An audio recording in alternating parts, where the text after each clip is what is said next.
Yan, andito tayo ngayon sa Rosie, Florida Blanca, Pampanga. Yan, kasi nagpa-change oil tayo. Yan. Pina-change oil na natin si Lexi. So, bali pangalawang change oil niya yan. Ito yung napansin ko sa kanya. Meron siyang oil filter. Sasabi sa atin ng mekaniko, pag pangatlong change oil, tsaka siya papalitan. Pati yung gear oil niya. 2 months na siya. Pero goods na goods pa rin yung takbo nito. So, wala pa tayong problema pagdating sa makina. Yung sa front shock lang, medyo napapansin natin na pagka nadaan sa malalim na lubak, may konting lagatok siya. So, hindi natin alam kung saan part yun, no? Kung tumatama ba siya dun sa taas o nabibigla lang yung shock. So, yan. Sa kanyang odometer nito,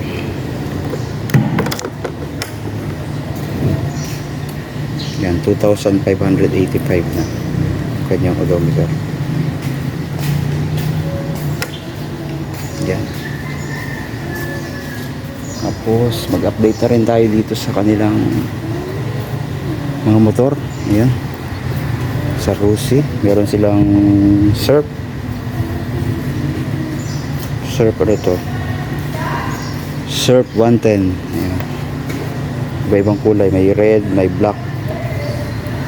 Dalawang klase to, may 125 din ito eh. Surf 125.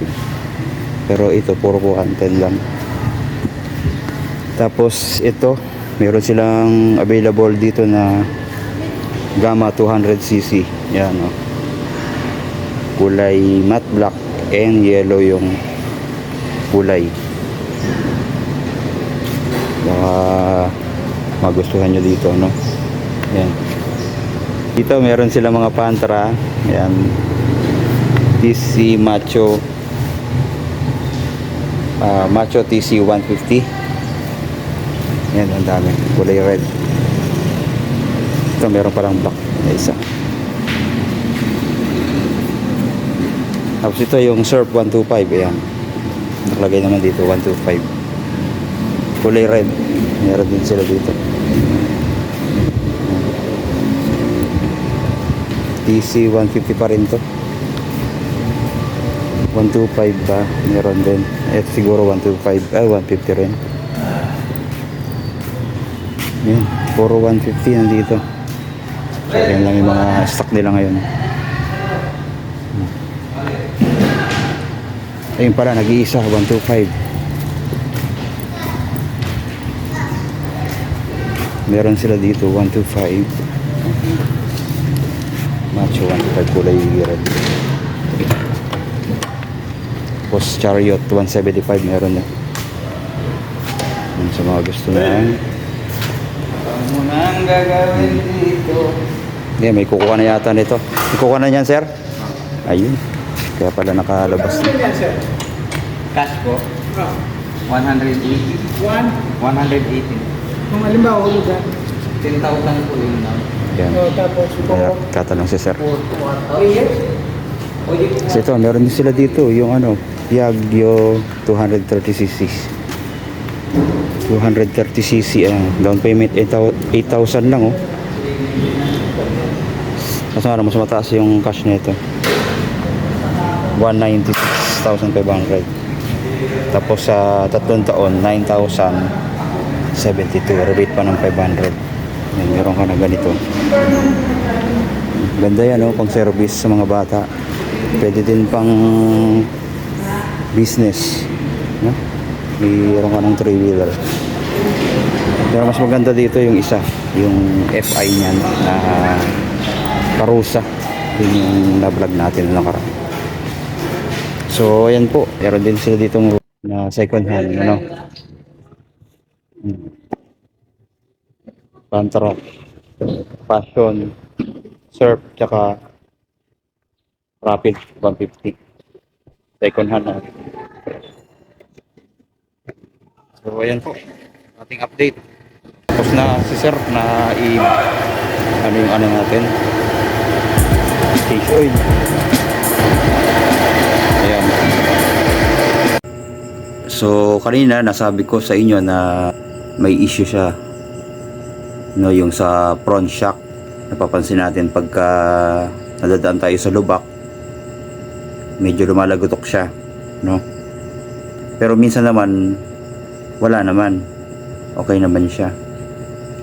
So ang bala kong gawin, dahil maliit lang yung gulong kasi sa harapan yan, 70 by 90 by 14, gagawin kong 80 by 90 by 14. Palalaparin ko siya para hindi siya masyadong tagtag sa lubak.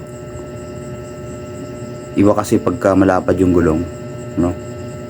Kasi na-experience na natin sa Skygo Earl 150 natin, malaki yung gulong, kaya sa mga lubak hindi pansinin.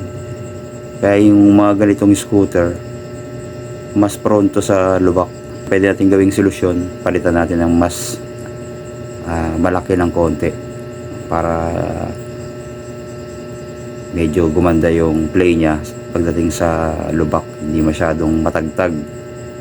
So lalapad lang naman siya. Wala naman ako nakikitang issue pagdating sa makina nito. Goods na goods siya kasi FI. Halos same lang dun sa MIUI 125 natin dati na ginamit. Parang-paro lang naman sila manakbo. Nung sinubukan ko nga sumunod sa mga Honda Click 125, no? Kung talagang makipagsabayin lang, kaya-kaya nito. Pareho lang naman ang takbuhan yan. So ayan, tapos sa mga ilaw wala rin akong nakikitang malfunction, pati yung sa gauge nya. Ang ganda ng pagkakagawa nito nung Rusiflex 125. Yun lang talaga yung sa front shock nya yung nagiging issue ko dyan. Dito sa likod wala tayong napapansin dito. Maganda yung play nung shock nito sa likod, no? Nilagyan ko na nga rin pala ng cover yan. Ayan, yung dati lang din na cover ng Mio natin yung nilagay natin dito.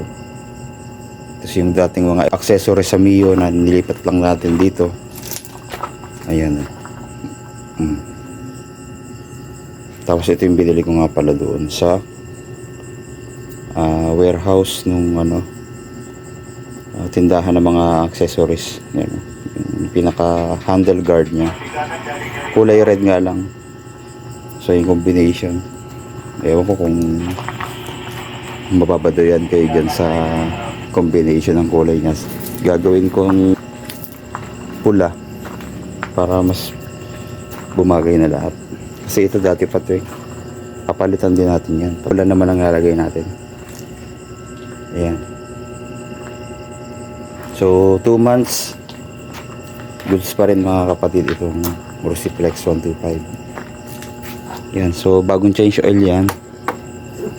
So syempre ginamit ko na, nadagdagan na yung odometer. Yan, 2,778 na siya ngayon.